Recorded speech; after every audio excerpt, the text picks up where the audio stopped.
Hello, welcome to week 8 of 9 or 10. I say that because in 2 weeks it's Memorial Day. And are we having class? I don't know. We don't have it officially, but I might do a bonus lecture anyway just for fun. So, probably going to do the bonus lecture. But today we're talking about art versus artist. So, before I actually get started on this, I kind of prepared to smush two lectures into one, but I realized this is just too much. So um, this week's gonna be a bit short, unless I ramble on quite a bit. But yeah, today we're talking about the ever present question of, can you separate the art from the artist? Here's a bad pun to get you started. Okay, so this lecture is video heavy, and I want you to watch the video on your own. The slideshow, if you need it, it's within the description of either this Twitch stream, if you just scroll down a little bit under the video, or in YouTube if you're watching it in the video replay. It's in the description below. But this is, I don't know, a 10-15 minute video. But I'm just, instead of watching it together, I'm just going to go over some of the points that are being made in here. So, um, if you're, no matter what you're watching, it's probably best to watch it and then pause and come back to this, unless you don't want to watch it and you just want to hear me talk about it. All right, so this is questions and reflections from the video, just kind of summarizing what Sarah talked about, Sarah being the host of the videos. Um, all right, first thing is great artists can do and say terrible things. Yeah, there's another thing I'm going to be sharing about Woody Allen, who's done some terrible stuff. So we'll go into a little bit more detail with that. Basically, we all know that great artists can do and say terrible things. There's infinite amount of examples, especially since the Me Too movement from a few years back that's still going on. Um, yeah, just calling people out happens, and it's a result of, and no one would care if it was just a pedestrian doing this. I mean, besides the immediate family, but when it's a great artist, the stakes become higher, right? Second point, the dead aren't immune to judgment. So I definitely believe in this, that we, just because someone's dead doesn't mean we can't criticize them. Um, Unless it's like Margaret Thatcher, then like don't piss on their grave, you know, or anything. But it's really a good idea to understand that just because someone died doesn't make them a good person. Being dead doesn't mean anything if they've been an awful person their entire life, right? Um, you're always supposed to respect the dead, except Margaret Thatcher. Um, and I don't find that to be true necessarily. If you don't like them in life, how can you like them in death? Um, so yeah, it's. I'm sure we've all seen a movie where um, a terrible person died, and then a family member says the good with the bad. And I think it's important to state the bad as well, the negative things, um, because having an inaccurate memory that's just purely good can really wash away the realities and of the problems that the person had. So I definitely think it's a good idea to, you know, really keep in mind that these were humans and not gods that were alive. All right. Next is, how do we feel about the subject of the work and how they're portrayed? So this is in regards to um, like subjects within a painting, for example. Like the example is Chuck Close, who painted a bunch of people. Like he made women uncomfortable somehow. And so, how do you think about the women who were affected by these paintings, right? Um, does that change how you see the painting? I mean, probably should.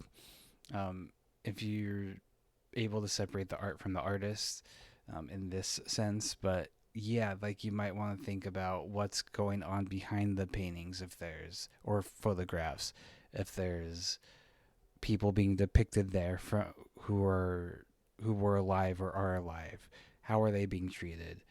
Um, they're affected by the artists. There are times when the artist becomes better, where they can apologize, and that goes hand in hand with this next one. What happens when the artist apologizes and admits mistake, assuming it's sincere? So I want to talk about insincere real quick. So Robin Hunicki, I think that's how you say her name. She was known in the indie game industry to support women and really speak up for equal opportunities and such.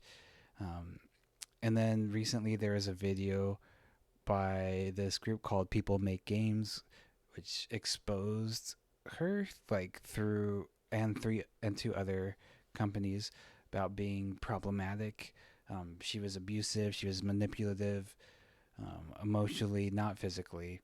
As I don't think so. And this is kind of her apology. Leadership is a journey and often a difficult one. It sends me to know people are hurting from mistakes I've made. I'm truly sorry. Right now, I'm taking time to talk to people, focus on feedback everyone is sharing, and figure out the next steps.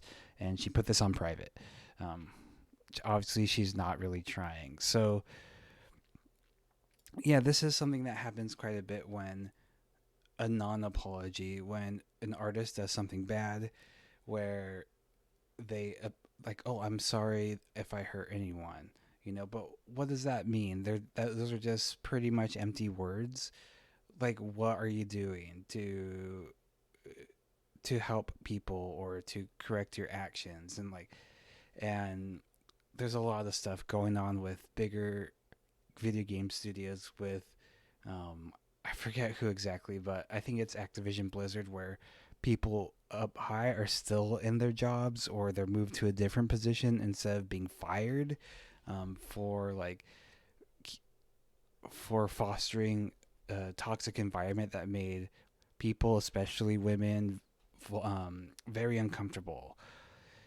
So just like switching positions from like a CEO to something still up high but, um, different. So it seems like they're they're righting their wrongs.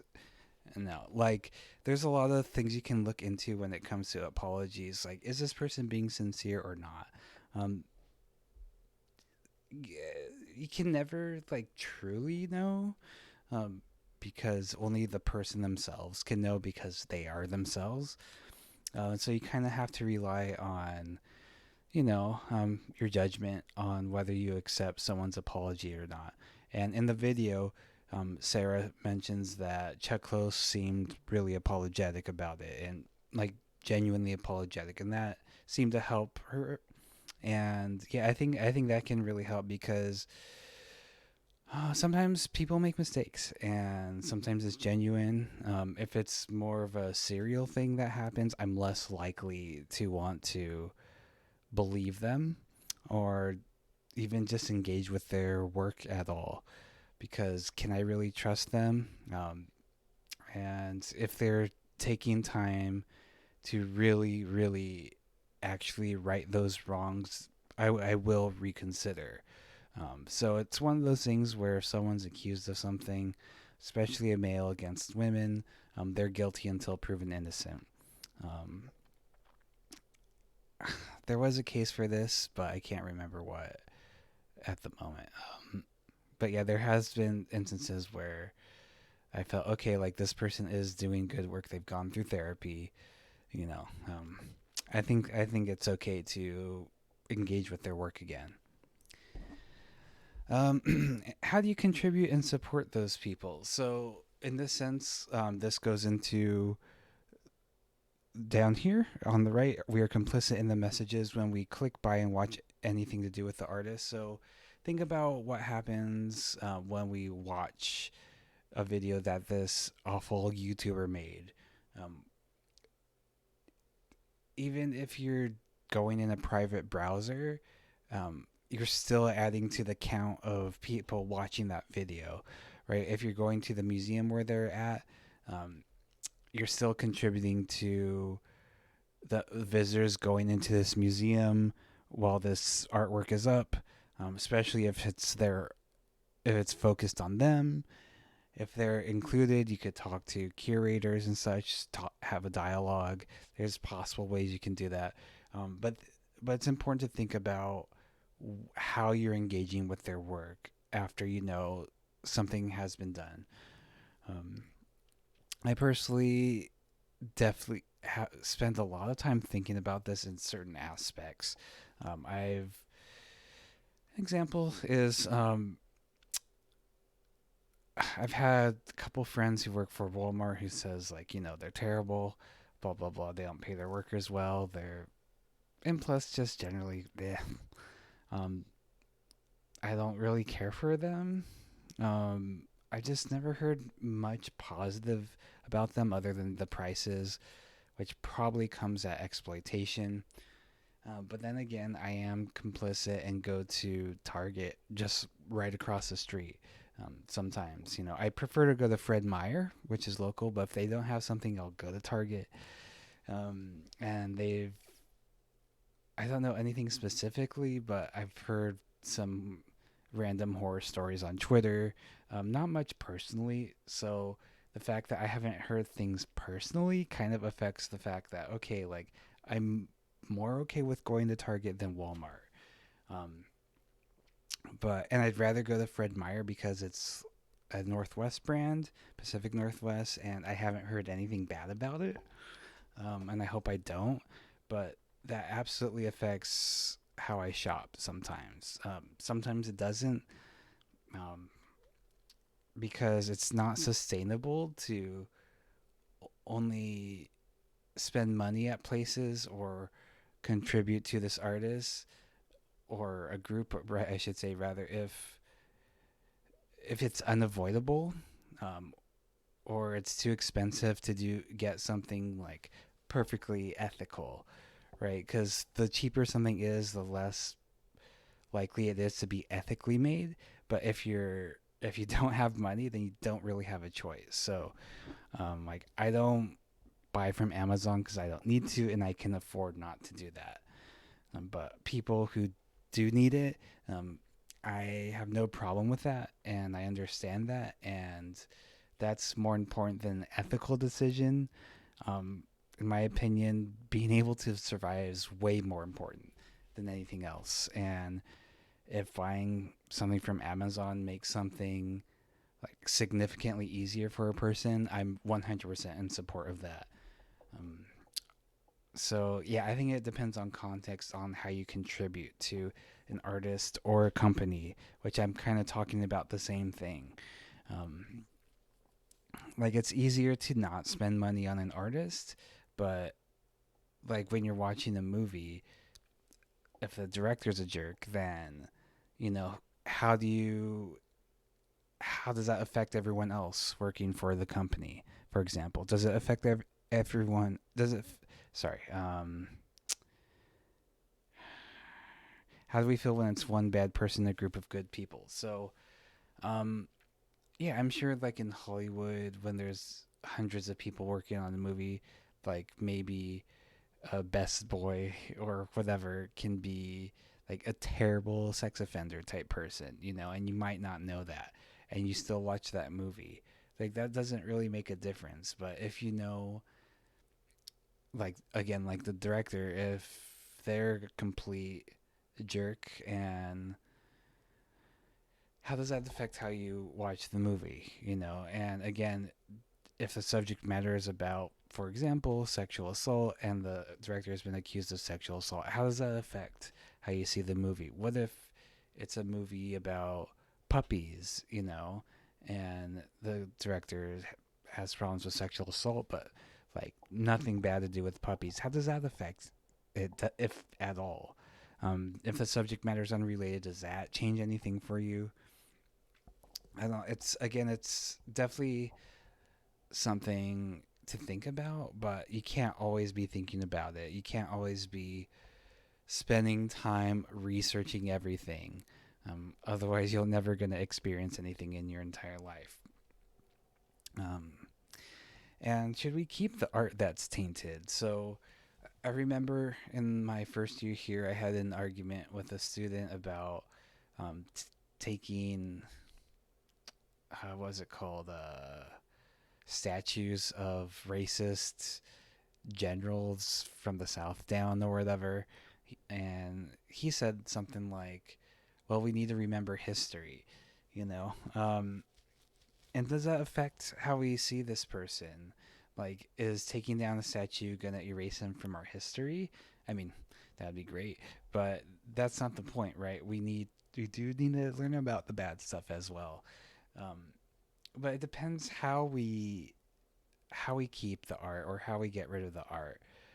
If we just there's a difference between mentioning someone's bad in a history book and leaving them out of the art history book, right?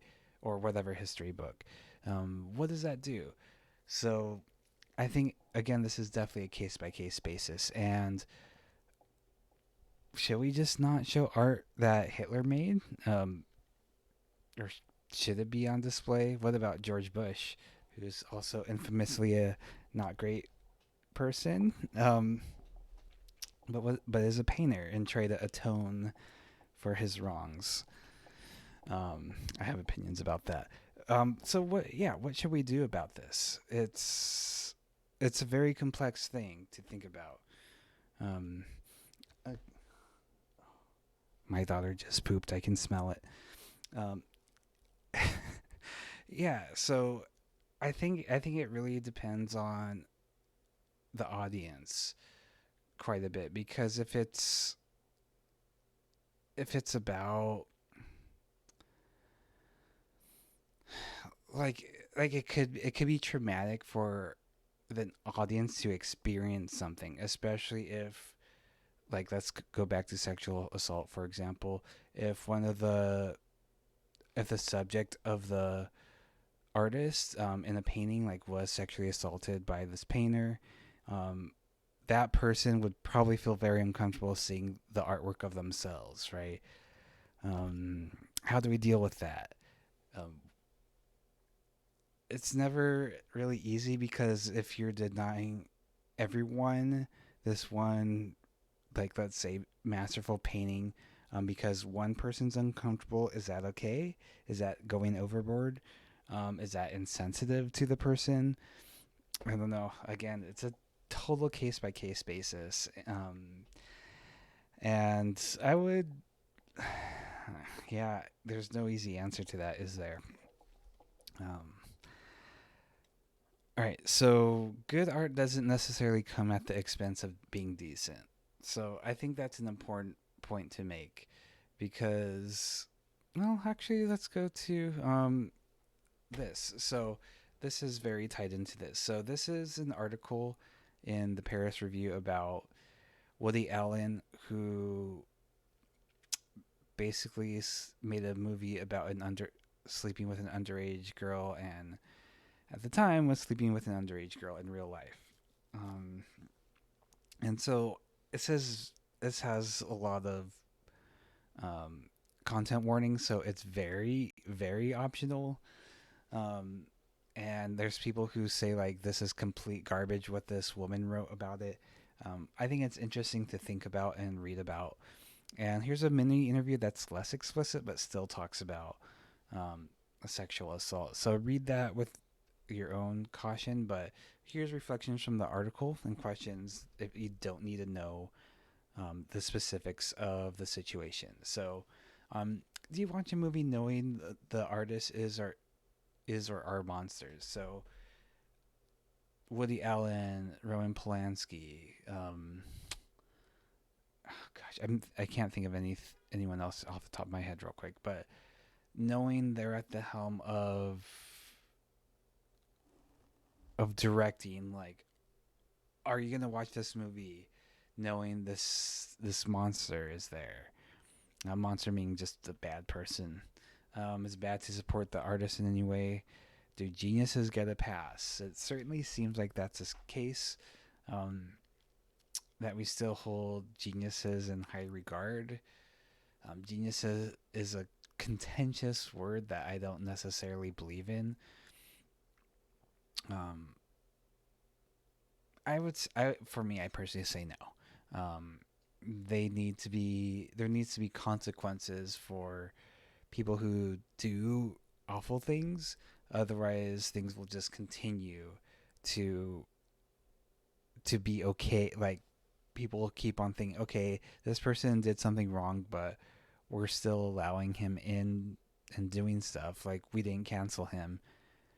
I guess it's okay, and that kind of leads to just more people doing the same thing over and over again. Um, is it fair to cancel these monsters? Yeah, I would say so. Personally, yes. I wouldn't say like in a broad sense, like no one can ever access this, but on on a personal basis, yeah, I have no problem saying I'm not going to this from consume something from this awful person. I'm not saying no one should ever have access to this ever again. I disagree with that in most cases. Um, I, but the exceptions would be incredibly awful, awful, awful things that are just inexcusable. But yeah, I would say on a personal basis, yeah, I will have no problem canceling someone, but because it's my feelings, and I don't feel like I should gatekeep other people, right? I can only really educate other people like I am right now, and hopefully they'll make a decision that they feel good about. Hopefully it's in line with me, but if it's not, then that's fine. I can respect that unless it's a hateful view, of course. Is it can you be a good person and a monster? Yeah, I would definitely say yes. Cops are a good example of this. When they're off duty, people who work as cops can be the most amazing people. But when they're cops, they're complicit in the system. Um, yeah, that oppresses poor people and people of color. Um, cops came from slavery and slave owners, so like it is a direct lineage. But um, yeah, once you take off that badge, you could become a terrible person. I mean, I might be a good person here. I might once I turn off the computer, I might, you know, eat chickens. If you're vegan, you might think I'm a terrible person for that. Um, yeah, I might. So I think like in art, you can be a wonderful, beautiful, inspiring person, and then just be awful when you're off camera or not doing your thing. Just like Robin Hunicke, who I talked about, her work was very like fun and loving and about acceptance and inclusion, but she herself wasn't. She was abusive as all hell. So um, and that usually when it hurts the most, when someone has this persona of being a champion of inclusivity, but they're completely abusive monsters. So, yeah, I would definitely say yes.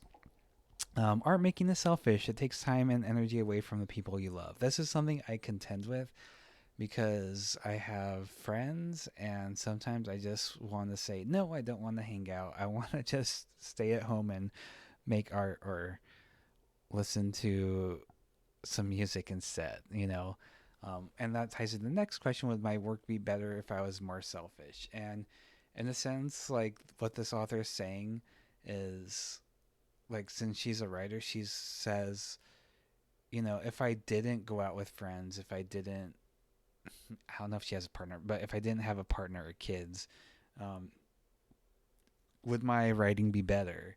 And am I willing to sacrifice personal parts of my life to be a better artist? So that's a huge question that a lot of a lot of artists have to make quite a bit. It was definitely that way when I was in grad school, much less so since I have more free time than I did in grad school, but I don't want to be hanging out with people all the time.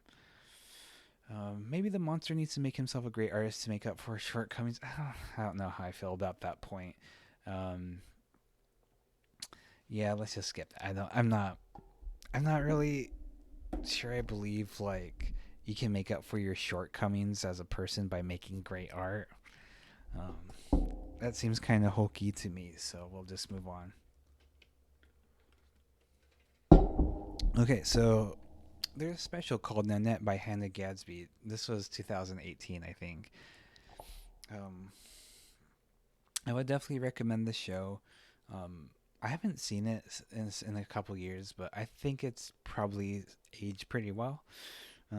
Everything I reread this summary of how she thinks about Picasso and Van Gogh, um, and yeah, it's pertinent to our class because she talks about art history in a comedy set. So here's a link to the full length feature. Feel free to watch it on your own. Feel free to agree with it, disagree with it. I definitely highly recommend it though. Um, Even if you don't agree with everything she says, she has a lot of great points, and there's a lot of stuff to chew on. Uh, so so yeah, that kind of moves us into the myth of the tortured artist and the truth of the tortured artist. These are two videos back to back, and these are questions and reflections from these videos. So, creative people are not disproportionately mentally ill, and mental illness does not create geniuses. Um, and yeah, this is the myth of the tortured artist, meaning uh, sometimes people expect artists to suffer in order to make good art or make exceptional art, I should say. Van Gogh is a good example. People know him for only selling one painting to his brother and in his entire lifetime. And there's a romanticization of this idea that he was this tortured genius that no one understood. He was ahead of his time. He was too smart or too clever, and people didn't get him, and he was isolated and depressed. Um, and that's a false narrative that tends to happen, unfortunately. Um, so yeah, so some aspects of mental illness may aid with creativity, and some may greatly hinder it. So the point of this is, I forgot what musician she was talking about, but it's Sarah again from the Art Assignment YouTube channel. Um, I can really smell my daughter's poop. um, so yeah, she talks about how one composer had manic episodes and depressive episodes, and during the manic episodes where this person had more energy and concentration, they're able to create a lot of work, right? And sometimes that does help where maybe you do have short attention span and you just need to bang out a lot of things real quickly, and that could help you with that. Um, so there are certain advantages to mental illness that can help you. But as the next point says, you can't be creative if you're severely depressed, psychotic, or dead. And this is something to keep in mind. Is that Van Gogh was not a happy person. He couldn't network. He couldn't people didn't understand him. He didn't understand how to communicate with people. He was just kind of a weirdo, right? And that might sound like an eccentric, weird genius, but that would kind of suck if that was you, right? If you were making all these things you're really, really like passionate about, and no one got it and or tried to understand it, maybe because they thought you're crazy, or they just didn't get it, and maybe you could have helped explain it to them, but they don't trust you as a person, or who knows, right? But yeah, it's important to keep in mind that obviously you can't be creative if you're dead. So if you like Kurt Cobain is a good example, he died. He There's a lot of, right, Beatles is a or Tupac is a really good example. Actually, Tupac Beatles as well. Like, not all the members are alive, but there's a bunch of stuff being released afterwards. But none of it is purely original work, right? So when you're dead or when the band's over or whatever, you can't make work anymore, right? And if it's a result of mental illness, like again, back to Kurt Cobain, um, who died like by suicide, like that's not a good place to be in, obviously, because you can't function if you're dead. But even before then, when you're experiencing depression, with depression, something that's not as well known, it's not just sadness. Is that it's not just sadness? It's also you just lose interest in even things that you're very passionate about. So when someone has depression, there's a huge range of what depression can be, but talking from personal experience, I do suffer from dysthymia, which is a ever present but mild depression. Um, you can tell I'm have a lot of creative energy or have a lot of energy right now because I'm excited to be presenting this information. I enjoy performing for the camera, which is what I'm doing. Um, but like maybe after this I'll get tired, then I might just like lay in bed and I don't really feel like doing art, and that might turn into a few days where I don't feel like doing anything today.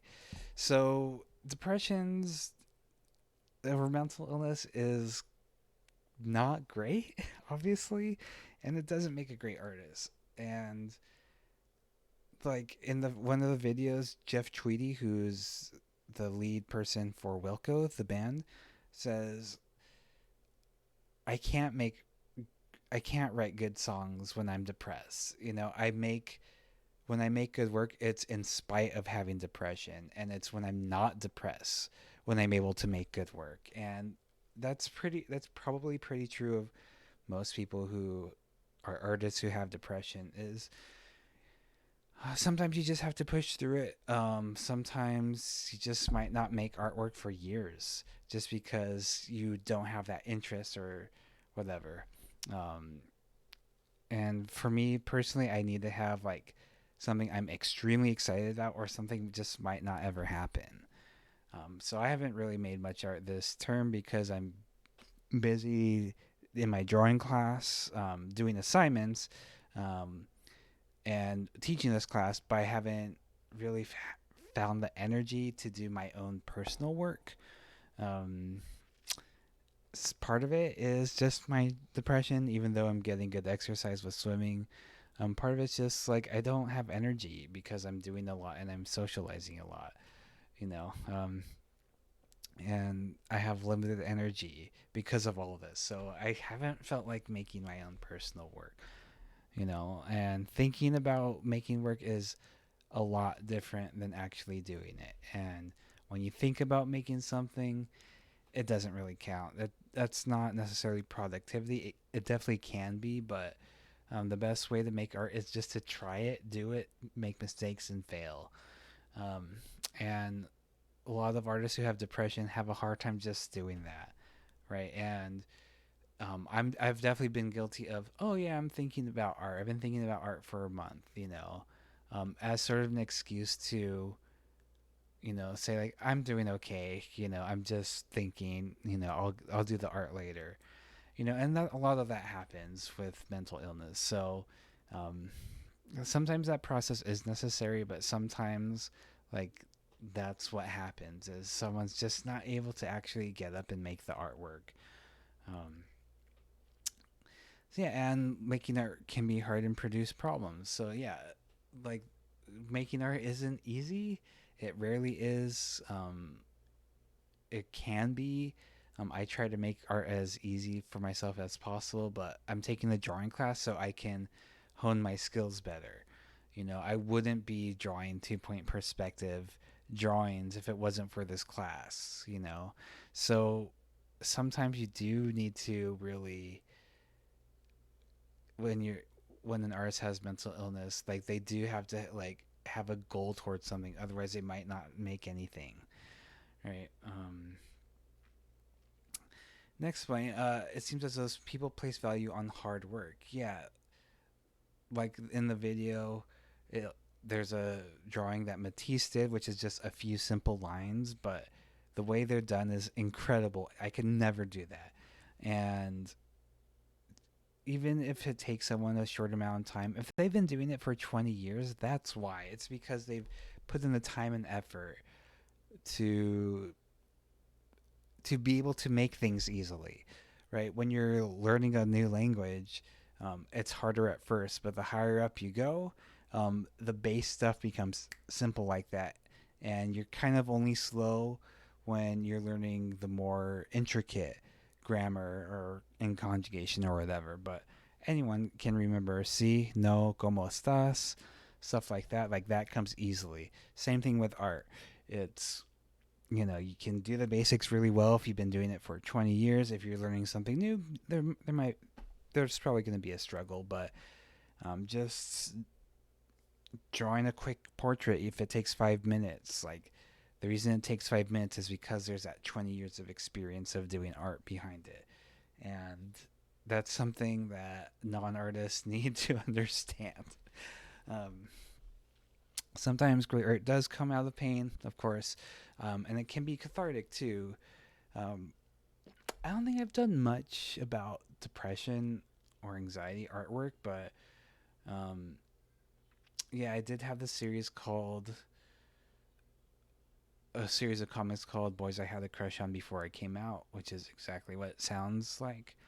And that came from a period of like not knowing, not being sure of myself, and doing this like way after I've come out felt very cathartic. Like, because I wanted other people to sort of see what I went through, especially people who are heterosexual who've never had to come out in any sense. So there's that pain I wanted to share with others, and it felt really good to do that, and felt great to get responses to that. Like, yeah, I could relate, even though in some other way, blah blah blah. But yeah, you don't have to be tortured to be an artist. Um, it can also be cathartic for other people as well. So maybe it did help. Maybe those comics did help someone feel better about having crushes on other people before they came out. Who knows? But art is definitely can be a sort of big emotions, but it doesn't have to be from from both the artist and the viewer. Could be all emotional, could be half emotional, one way or the other. It doesn't have to be emotional at all. It could just be something really pretty, and it's like, oh, that's nice, and that's it. So art can be kind of anything. And art 21. So this is mostly for the assignment. And then there's this documentary called Never Sorry by Ai Weiwei, which is an hour and a half. We're obviously not going to watch that. Um, yeah, I definitely recommend it to you. It's something I can watch over and over again. Well, not in the same day, but yeah, like once a year. I'd never get tired of it. It's excellent, and it really shows how integrated Ai Weiwei's personality is with his artwork, and how he lives in his personal life, and how that affects his work and what he does and the messages he tries to produce.